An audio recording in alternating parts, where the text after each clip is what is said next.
Good morning, good afternoon, and good evening, and welcome to the Off in the S's podcast. I'm your host, Stu, and man, it's good to be back. There's been no Imsa racing going on. Well, actually, I shouldn't say that. There has been a little bit of racing that has been going on lately, but not too much that's been going on, but there still has been a little bit of news that's been filtering out into the world, and we're going to cover all of that as we have now crossed over into March, which is one of the best races of the season in my opinion. It's Sebring month. But before we get into all of the news from around Imsa, make sure that you are subscribed on your favorite podcasting app to never miss an episode. You can also follow along with us on Twitter at Off in the S's or on YouTube at Off in the S's podcast. Links to all of those can be found in the show notes. Now, one of the other things that I want to announce before we really hop into things here is just what you can expect from the show for the remainder of March, as well as we really start to sink our teeth into some regular Imsa action that's taking place. So as the season ramps up, there are going to be a few races that I will be personally attending and hope to be offering a few slightly different things. A little bit of stuff on the YouTube channel, on Twitter as well. So as I said, make sure you're following along there. Don't miss any of that. But we're going to be attending the 6 Hours of the Glen. Beautiful racetrack in Watkins Glen. I'm super excited for that. I'm also going to be going to Canadian Tire Motorsports Park, or Mossport, where we will get to see a sprint race that takes place there. Not really related to Imsa, but still might be some fun stuff to come out of it. Going to be going to the Montreal Formula One race this season. Fingers crossed that they keep that going. And then, depending on a couple of things, might be going to the Detroit race at Belle Isle, the last one actually that will be taking place at Belle Isle this year. We'll see on that one, but 3 of those races at least confirmed as of right now. Fingers crossed, or a bit of a maybe on that 4th one, but I'll make sure to keep you all updated. There's going to be lots of fun stuff to hopefully come out of that, and let's hop into it, shall we, with some news from the world of motorsport. Well, there was plenty of news that came out of the Rolex 24 Hours of Daytona, but one of the big stories, and really good to hear, is that Ford will be returning to the GT ranks in 2024 with the Ford Mustang GT3, as well as a new iteration of their GT4 car. Ford Performance boss Mark Rushbrook confirmed that they will be joining the ranks they will not be joining the ranks in LMDH, and they opted to instead take a focus on GT. The company strongly considered LMDH as an option, but ultimately they wanted to more closely align with production cars, and specifically their Ford Mustang. Ford has had discussions on possibly being an engine provider for a McLaren LMDH project. You'll remember that McLaren, they are interested in joining up, but they would need the assistance of an outside engine. But to quote Mr. Rushbrook here, it is not currently being pursued. There's much hype surrounding the introduction of the Ford GT3 entry, as they will return to the GT racing grid in Imsa for the first time since 2019, when the Ford GT ran in the GTLM class. Of course, you will know that Ford does currently have ties to a GT4 teams. There's a number of Mustangs that raced in Daytona and actually performed quite well. So Ford is looking to carry over some of that promising GT4 the promises from some of their GT4 Mustang up into the Imsa WeatherTech Sports Car Championship. Also, the construction of the Acura Grand Prix of Long Beach Circuit began in February. The assembly of the 1.97-mile 11-turn course requires approximately 2,400 concrete blocks, 4 miles of fencing, 17,000 bolted tires, 14 spectator grandstands, 6 pedestrian bridges, and 8 giant vision television boards so all the fans can watch the race. And the event this year will return to its traditional April weekend. In some DPI news, the Ntt Indycar Series has dropped its plans to accommodate drivers that were scheduled to run double duty in the 12 hours of Sebring, as well as the conflicting IndyCar race in Texas, and this does severely affect a number of these DPI teams. The plans initially accommodated drivers who would be running in the 12 hours of Sebring on Saturday and racing in the XPEL 375 in Texas on Sunday. The decision comes after all of the drivers, with the exception of Kyle Kirkwood and Helio Castroneves, were announced to no longer be running double duty. The result of this decision, of course, means that the Vassar-Sullivan team will need to find a replacement for Kirkwood. He will need to be replaced in their GTD Pro entry, as he was initially planned to run the Michelin Endurance Cup races with Jack Hawksworth and Ben Barnicoat. The trio finished just off the podium in GTD Pro at Daytona in 4th place. Stoffel Vandoorne will be replacing Helio Castroneves in that Meyer-Shank Racing Acura that won the Rolex 24. Stoffel previously competed in Formula 1 and is currently competing in Formula E. At Sebring, he will race alongside Tom Blomqvist, with whom he raced alongside in the World Endurance Championship last year in an LMP2 ride, along with Ollie Jarvis. In mid-February, Stoffel completed a test session in the car to become familiarized with it and impressed team boss Mike Shank so much. Mike has, of course, he's given Stoffel lots of praise and does believe that he's going to be a great addition to this team. However, it is expected to only be a one-off race for Stoffel in that Meyer-Shank Racing Acura, as it is expected that Helio Castroneves or Simon Pagenaud will get in the car for the remaining Michelin Endurance Cup races. Meanwhile, in the number 48 camp, yes, Jimmy Johnson, of course, will need to be replaced here, and he is going to be replaced by Jose Maria Lopez, who will take the seat of Jimmy at Sebring, as Mr. Johnson is competing full-time in IndyCar in 2022.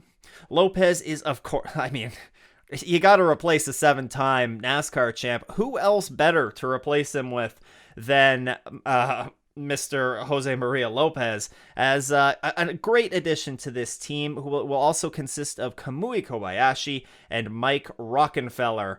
And all 3 of the drivers that are in this car will also be competing in the World Endurance Championship's 1,000 miles of Sebring race on Friday. Action Express Racing had this plan already in place before the IndyCar announcement, just as a backup plan, as they were very well, they understood well that Johnson was going to be prioritizing his IndyCar calendar. In more Indy replacement news, it is announced that former IndyCar champion Ryan Hunter-Reay will fill in at Sebring. You see, Imsa guys are prioritizing IndyCar. Well, now we have a former IndyCar driver that's going to pop in and fill in for one of them at Sebring. And Ryan Hunter-Reay will be filling the ride in the 01 Chip Ganassi Racing Cadillac with Sebastian Bourdais and Renger van der Zande. Ryan Hunter-Reay, no slouch in IMSA competition. He brings with him 2 past Sebring victories in 2011 and 2020. In some LMP news, there has been lots of focus on the new LMDH cars that are coming, but there's also a new generation of LMP2 cars that are not too far on the horizon. The new generation of LMP2 cars is set to be introduced in 2024 and will utilize the same chassis as the new LMDH cars. As there are with current LMP2 cars, there will be a single engine manufacturer that could be decided as early as this year. The tender can be put out, and the decision, the sooner the better for us, but we'll see if we get a new engine supplier on the LMP2 side. Currently, though, there are 3 LMP2 manufacturers that that are amalgamated and are eligible to submit cars into this category. But around the world, the category is always dominated by the Oreca built car. I mean, I can't even think. I don't think there is. I think they're all Orecas on the grid this year. I believe in WEC or in the ELMS series. I'd have to double check on it. I believe there are one or two other manufacturers cars that are in it, but of course Imsa being dominated by Oreca. And the new regulations are, of course, hopefully going to bring the competition closer together and just make the next few years, the next 5 years of the division that much more competitive. However, there are some concerns, and where one division might be gaining some serious traction in LMDH, that could end up hurting LMP2 entries, as with the current spike in LMDH interest, that some of these LMP2 entries may decline.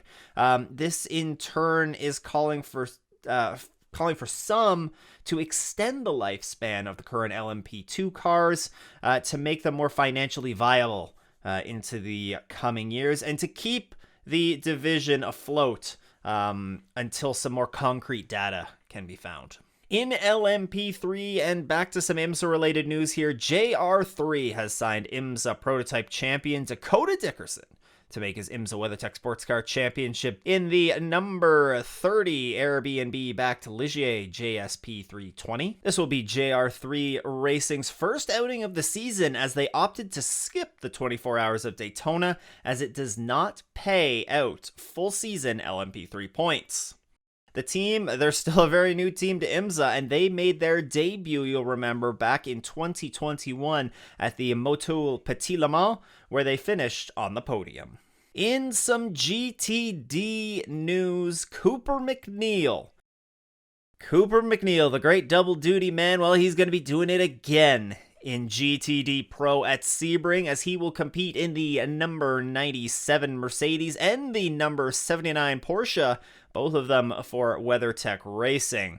Joining Mcneil in the Merc will be Mercedes AMG factory drivers Mauro Engel and Jules Gounon, who together with Daniel Juncadella retired from the Rolex 24 Hours in January. Mcneil will be sharing the Porsche with Julian Andlauer and Alessio Piccarello. Risi Competizione will make its second consecutive IMSA WeatherTech Sports Car Championship start of the season, having confirmed their driver lineup for their GTD Pro Ferrari, of course.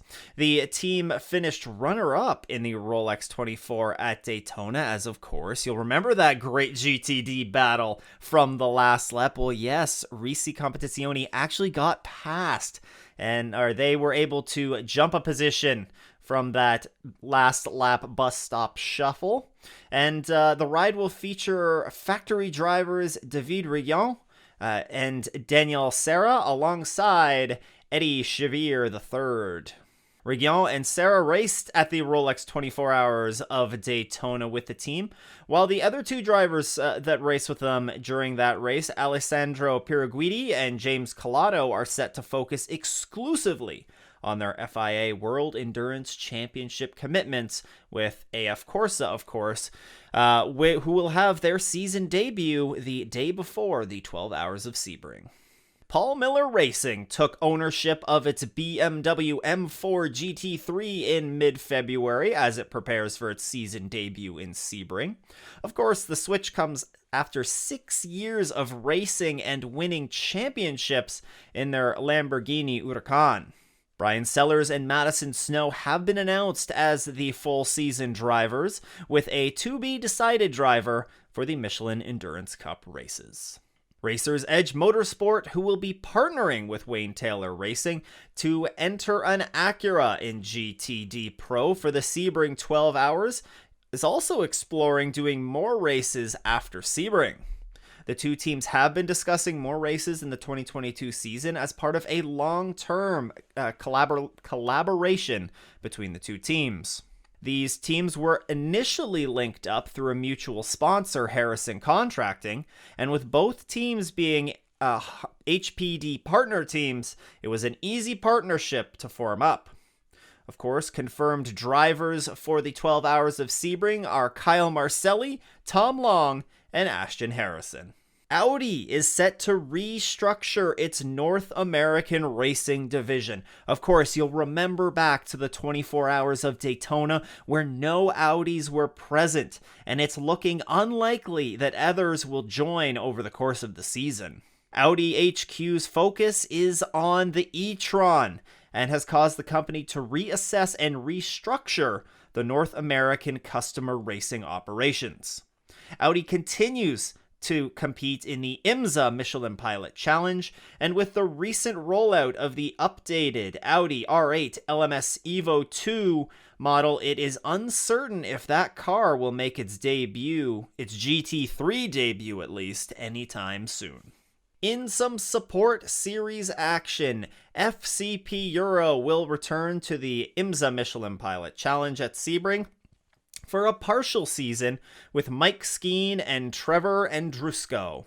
Skeen won the 2020 Trans Am Championship and is coming off a third-place GTD finish in the Rolex 24 last month. Andrusko will make his Imsa Michelin Pilot Challenge debut after competing in the Lamborghini Super Trofeo Series. The team is currently confirmed for Sebring, Watkins Glen, Lime Rock Park, Road America, and Michelin Raceway, Road Atlanta. Team Hardpoint will expand into the Imsa Michelin Pilot Challenge with a new Porsche 718 Cayman GT4 RS Club Sport, aka the new Porsche.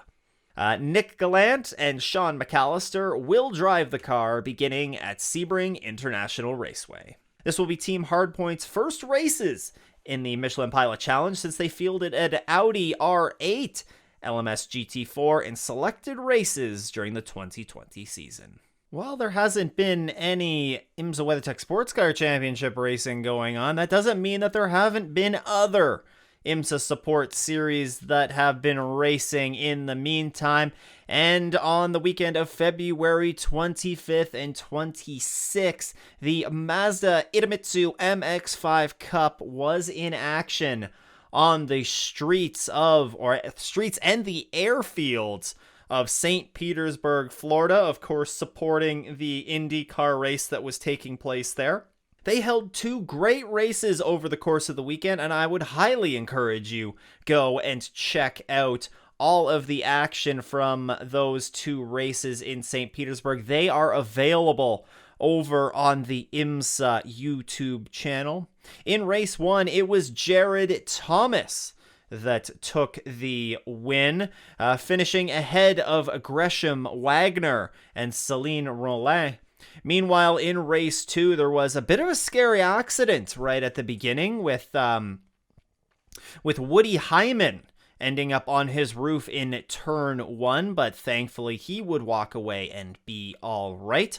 But it was starting from 7th on the grid, it was Celine Rollin who kept his nose clean to be able to take the win in that race. He was followed very closely across the start-finish line by his teammate, Connor Zilch.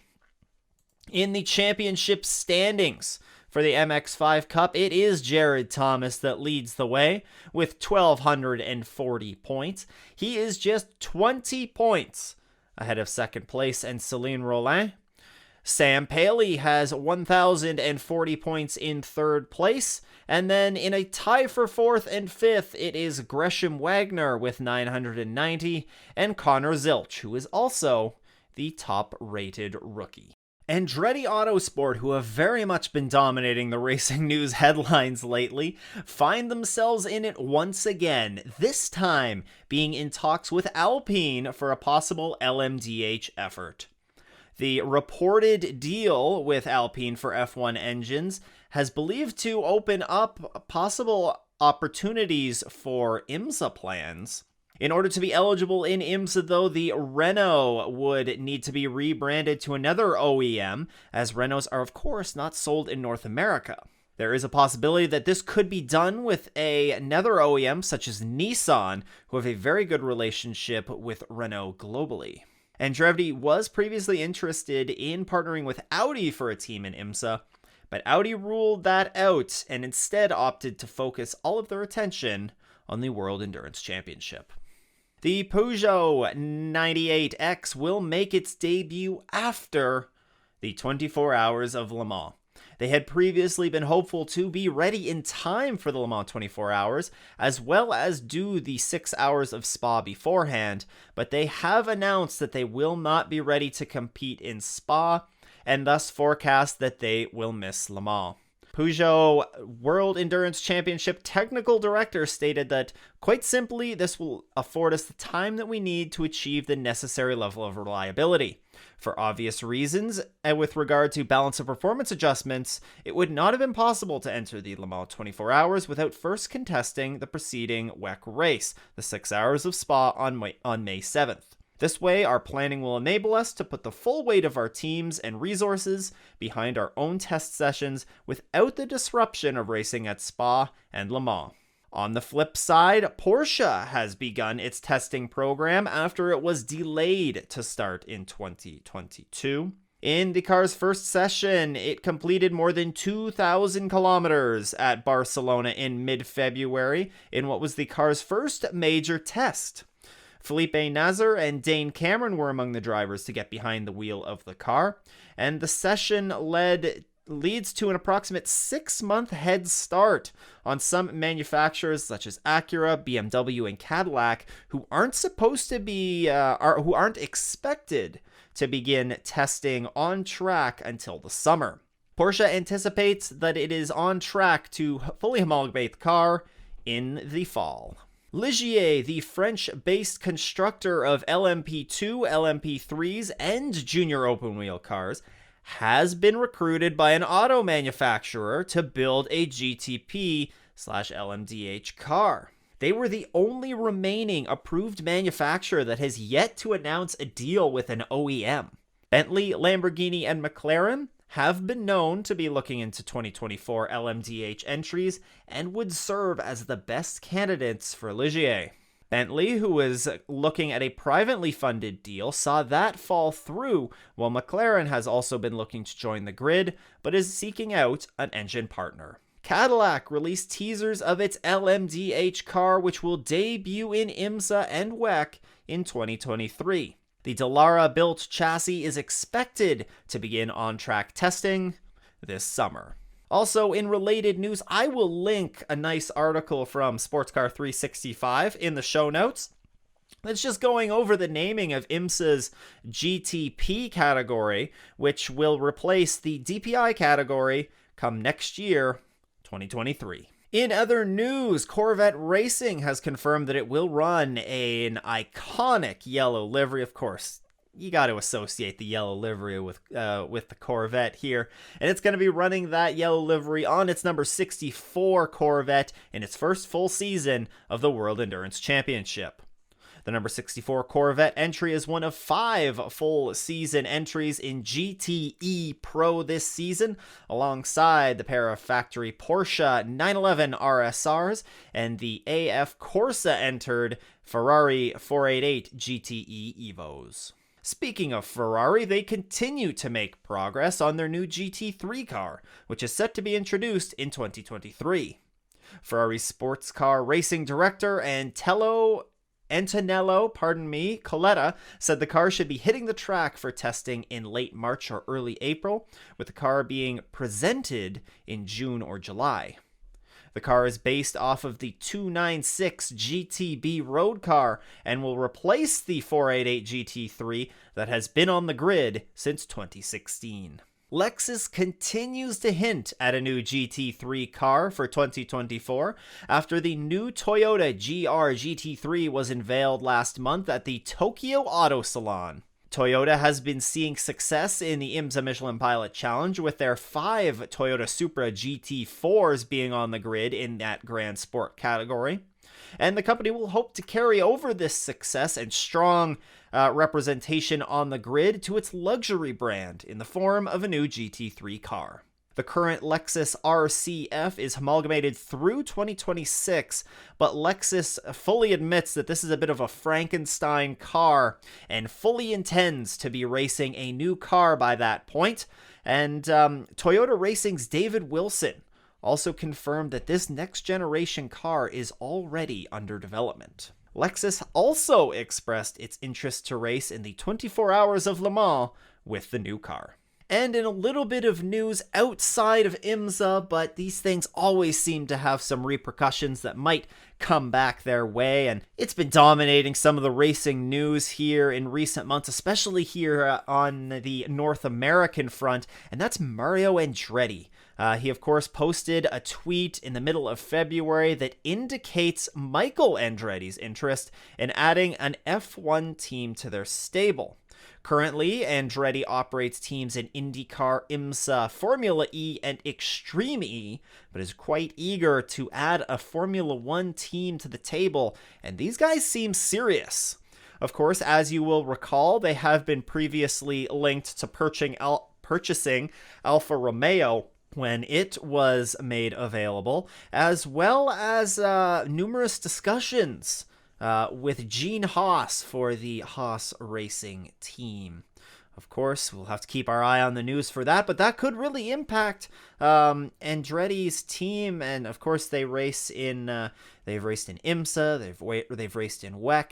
You know, they have a lot of racing under their belt. It's just it's great to see an iconic name potentially moving around a little bit, and hopefully they'll be able to they'll still maintain their sports car interests.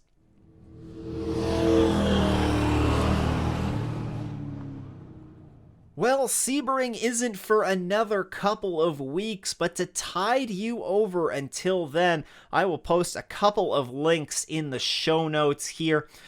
First one being a great review and some great insight into, honestly, what I think one of the great series that IMSA has, and that's that Mazda Idemitsu MX-5 Cup.